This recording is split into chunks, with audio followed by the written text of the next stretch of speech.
My name is Philip, co-founder of Glasskube. We are building the missing package manager for Kubernetes and just released our second preview release. Let's jump into GitHub and check out what has changed. So we see that we just released our second release 3 days ago, 1 week after our initial release 0.01.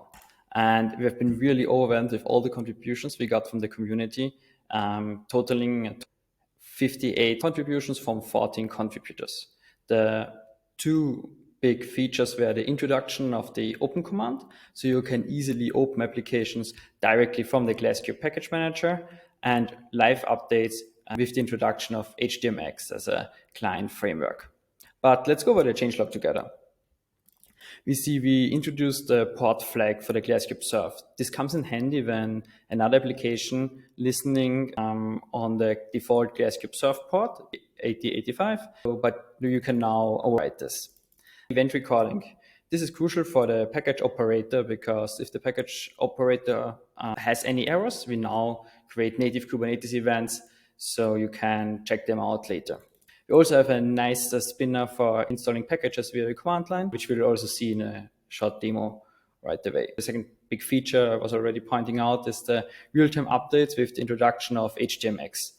So let's compare the release with the first release, and we see that we have 58 commits from a total of 14 different contributors. And I really want to say thank you for everyone who contributed to this release. And enough of the talks, let's jump into the quick demo. So I already created a Minikube cluster, which can be seen here. In order to update Glasskube, you can do it with brew. So you say brew upgrade Glasskube, and Glasskube is already in the latest version, so there's nothing to update.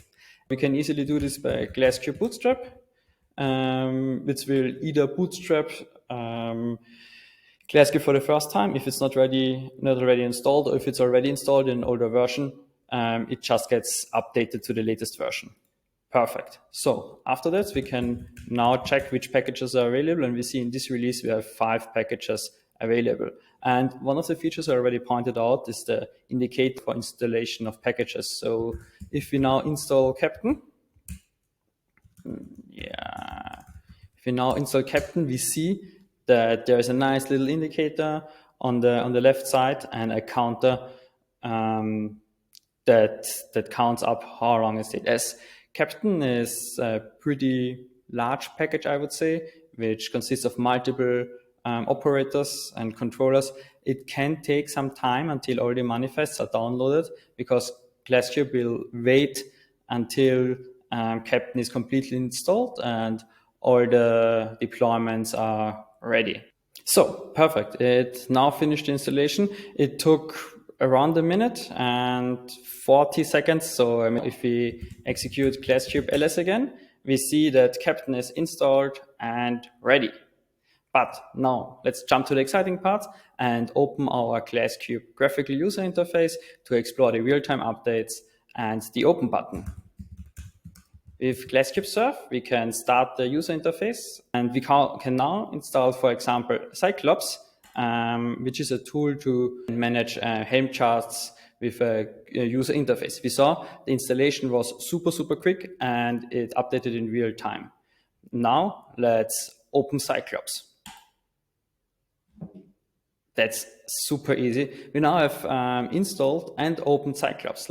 If you like to contribute to Glasskube, we have a lot of tickets that are good for first-time contributors and are help wanted, or just join our Discord. And if you're looking forward to use Glasskube in the future, once we're production ready, please make sure to keep up to date by starring our repository on GitHub. Thank you.